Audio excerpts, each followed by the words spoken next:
اللہ الرحمن الرحیم صرف 5 منٹ کا مدرسہ قرآن و حدیث کی روشنی میں 282واں دن 12 شوال المکرم نمبر 1 اسلامی تاریخ حضرت درہ بنت ابی لہب رضی اللہ تعالی عنہ حضرت درہ رضی اللہ عنہ حضور صلی اللہ علیہ وسلم کے چچا ابو لہب کی بیٹی تھی۔ وہ ہجرت سے پہلے مکہ مکرمہ میں مسلمان ہو گئی تھی۔ اس کے بعد ان کے شوہر حضرت حارث بن نوفل نے بھی اسلام قبول کر لیا۔ پھر دونوں ہجرت کر کے مدینہ منورہ پہنچے تو مدینہ کی عورتوں نے کہا، تمہارے باپ ابو لہب کی بدبختی اور رسول اللہ صلی اللہ علیہ وسلم کی دشمنی کی وجہ سے اللہ تعالی نے ایک سورہ نازل فرمائی جس میں ان کی ہلاکت و بربادی کا تذکرہ ہے، اس لیے تمہاری ہجرت سے تمہیں بھی کوئی فائدہ نہیں ہوگا۔ انہوں نے اس بات کی حضور صلی اللہ علیہ وسلم سے شکایت کی۔ آپ صلی اللہ علیہ وسلم نے نماز کے بعد لوگوں کو جمع کر کے فرمایا، میرے خاندان والوں کے بارے میں مجھے تکلیف مت دو۔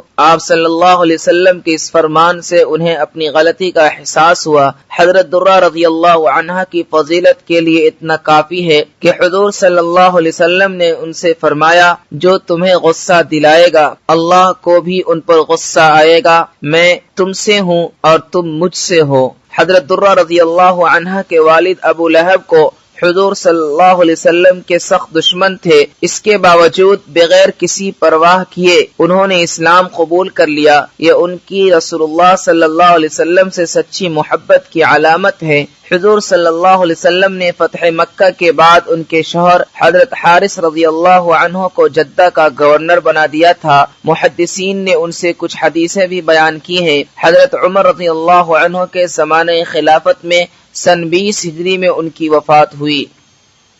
نمبر 2 حضور صلی اللہ علیہ وسلم کا معجزہ زید بن ارقم رضی اللہ عنہ کے بارے میں پیشین گوئی۔ حضرت انیسہ رضی اللہ عنہ فرماتی ہیں، ایک مرتبہ میرے والد حضرت زید بن ارقم بیمار ہوئے تو رسول اللہ صلی اللہ علیہ وسلم عیادت کے لیے تشریف لائے۔ آپ صلی اللہ علیہ وسلم نے فرمایا، یہ بیماری تو اتنی زیادہ خطرناک نہیں، اس لیے کوئی حرج نہیں، لیکن میری وفات کے بعد آپ کی بینائی چلی جائے گی اور آپ کی عمر بھی زیادہ ہوگی، اس وقت آپ کیا کریں گے؟ تو حضرت زید رضی اللہ عنہ نے فرمایا، تب تو میں ثواب کی امید رکھوں گا اور صبر کروں گا۔ حضور صلی اللہ علیہ وسلم نے فرمایا، تم بغیر حساب کی جنت میں داخل ہوگے۔ چنانچہ آپ صلی اللہ علیہ وسلم کے فرمان کے مطابق آپ صلی اللہ علیہ وسلم کی وفات کے بعد حضرت زید رضی اللہ عنہ کی آنکھ سے روشنی ختم ہو گئی۔ پھر کچھ مدت بعد اللہ نے ان کی بینائی واپس کر دی اور پھر وفات پائی۔ نمبر 3 ایک فرض کے بارے میں سچی گواہی دینا۔ قرآن میں اللہ تعالیٰ فرماتا ہے، اے ایمان والو، انصاف پر قائم رہتے ہوئے اللہ کے لیے گواہی دو، چاہے وہ تمہاری ذات، والدین اور رشتہ داروں کے خلاف ہی کیوں نہ ہو۔ فائدہ، سچی گواہی دینا اور جھوٹی گواہی دینے سے بچنا ضروری ہے۔ نمبر 4 ایک سنت کے بارے میں دشمن سے بچنے کی دعا۔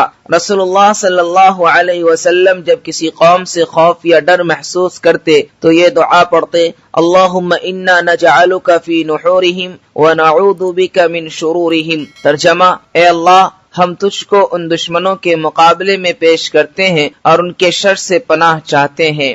نمبر 5 ایک اہم عمل کی فضیلت، تقوی اور حسن اخلاق کا درجہ۔ رسول اللہ صلی اللہ علیہ وسلم سے پوچھا گیا کہ کس عمل سے اکثر لوگ جنت میں جائیں گے تو رسول اللہ صلی اللہ علیہ وسلم نے فرمایا، تقوی اور اچھے اخلاق کی وجہ سے۔ نمبر 6 ایک گناہ کے بارے میں اللہ اور رسول کی نافرمانی کرنا۔ قرآن میں اللہ تعالیٰ فرماتا ہے، جو شخص اللہ اور اس کے رسول کا کہنا نہ مانے وہ کھلی ہوئی گمراہی میں ہے۔ نمبر 7 دنیا کے بارے میں سواری کے جانور۔ قرآن میں اللہ تعالیٰ فرماتا ہے، اسی نے یعنی اللہ تعالیٰ نے گھوڑے، خچر اور گدھے بھی پیدا کیے تاکہ تم ان پر سوار ہو کر زیب و زینت حاصل کرو، اور آئندہ بھی ایسی چیزیں پیدا کر دے گا جن کو تم ابھی نہیں جانتے۔ نمبر 8 آخرت کے بارے میں اہل جنت کی عمر۔ رسول اللہ صلی اللہ علیہ وسلم نے فرمایا، جنتی لوگ جنت میں بغیر داڑھی کے سرما لگائے ہوئے 30 یا 33 سالہ نوجوان کی شکل میں داخل ہوں گے۔ نمبر 9، طب نبوی سے علاج، کان بجنے کا علاج۔ رسول اللہ صلی اللہ علیہ وسلم نے فرمایا، جب تم میں سے کسی کا کان بجے تو مجھے یاد کرے اور مجھ پر درود بھیجے۔ نمبر 10، نبی صلی اللہ علیہ وسلم کی نصیحت۔ رسول اللہ صلی اللہ علیہ وسلم نے فرمایا، تم موت کی تمنا نہ کرو، کیونکہ آخرت کا معاملہ نہایت سخت ہے، اور نیک بختی کی علامت یہ ہے کہ عمر زیادہ ہو اور اس کو توبہ کی توفیق مل جائے۔